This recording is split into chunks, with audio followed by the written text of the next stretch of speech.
February 24, 2026, the global supply chain felt a tremor and the trade rules were changed forever. China's Ministry of Commerce issued a surgical strike, a near total export ban on 40 of Japan's most powerful industrial entities.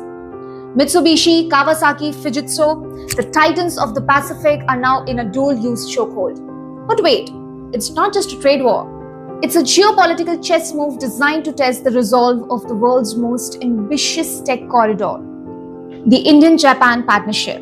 Welcome to Prama, and today we analyze the strategy behind the silence of dragon. The export ban. Why now? It actually got triggered in late 2025 when Tokyo officially declared that any Chinese movement on Taiwan would be considered an existential crisis for the Japanese security.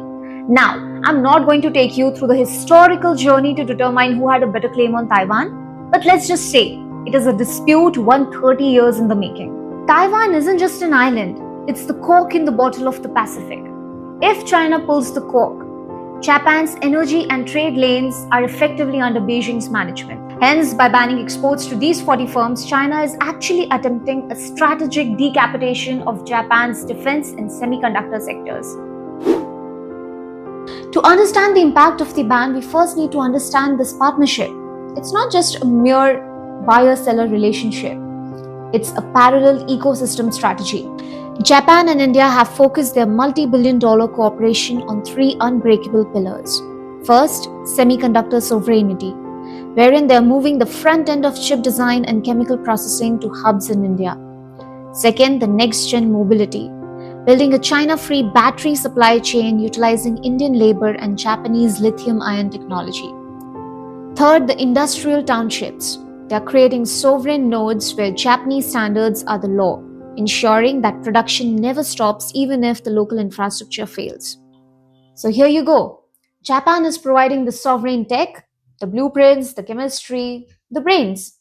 And India, it's providing the sovereign soil, the land, the minerals, and the labor. But for this partnership to succeed, both the countries badly need the inputs like specialty gases, photoresist, and rare earth minerals like gallium and germanium, which are the blood of the semiconductor plants in Gujarat. But the catch, these are all Chinese inputs.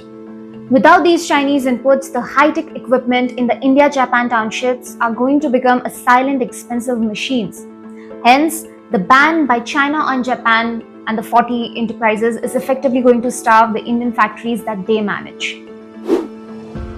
But that's the interesting part about geopolitics. None of the countries are naive enough to not have predicted such a divorce case in future. In fact, they have been planning their survival for a long time now. The first, tactical buffers. Japanese firms already have a 180-day strategic stockpiles of these banned minerals in the Indian warehouses already. This 180-day window is going to act as the buffer for redesign.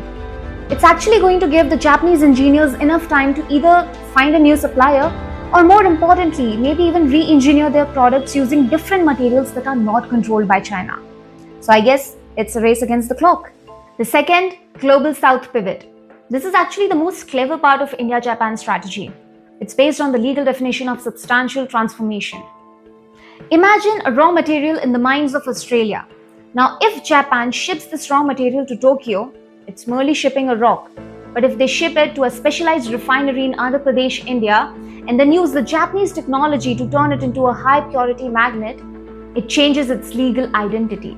According to the international trade law, if the processing in India adds enough value to the raw material, it's no longer going to be an Australian ore. Rather, it's going to become a product of India. The benefit? China's ban is basically on the exports to Japan, but it cannot easily stop a made-in-India product from moving across borders. Hence, Japan neutralizes the ban. Bingo! Really? Is China going to lose that easily? Let's say Japan utilizes its Indian Ocean Africa Economic Zone and gets the raw materials from Australia and Africa. Over the last 20 years, through the Belt and Road Initiative, China hasn't just bought mines in Africa. They have bought the infrastructure. They own the deep water ports and the railways that lead to them. Let's say if Japan finds a Chinese free mine in Africa, the truck that might be carrying the ore has to pass through a Chinese operated port.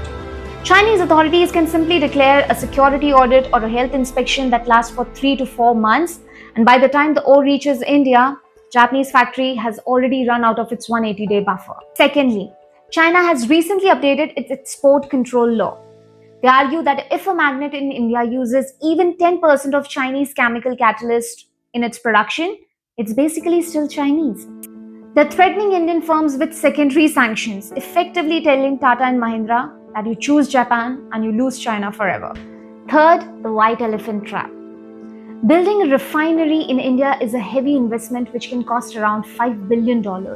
And for this investment to pay off, it is imperative that the cost of the minerals stays at, let's say, $100 per kg. But the trap is China, which still produces around 80% of the world's supply, can intentionally flood the markets and hence dropping this price to around, let's say, $40 per kg. Suddenly, the new Indian refinery is losing money on every gram it produces. Private investors panic, the project stalls, and the Indian-Japan partnership is left with a white elephant. A giant empty factory that they can no longer afford to run. The million-dollar question is, what does China get out of this ban? Yes, it is making Japan weak and incapable of protecting Taiwan when the time comes. It's directly affecting its defense sector. What else? If you look at through the perspective of India-Japan partnership, you see Beijing knows that India and Japan are trying to wash away its influence from their global supply chains. Beijing doesn't want to stop the trade. Rather, it wants to make the compliance cost of washing away its influence so high that it becomes cheaper for Japan to rather stop supporting Taiwan. It's like killing two birds with one arrow. You know, friends, we are entering an era where geopolitics is no longer a headline. It's a business cost. So whether you are a founder in Ujjain or a CEO in Tokyo, knowing these shifts are your only path to survival. I'm Hiral Kothari and this is Prama. So if you want to see the world behind the noise, subscribe and join the briefing.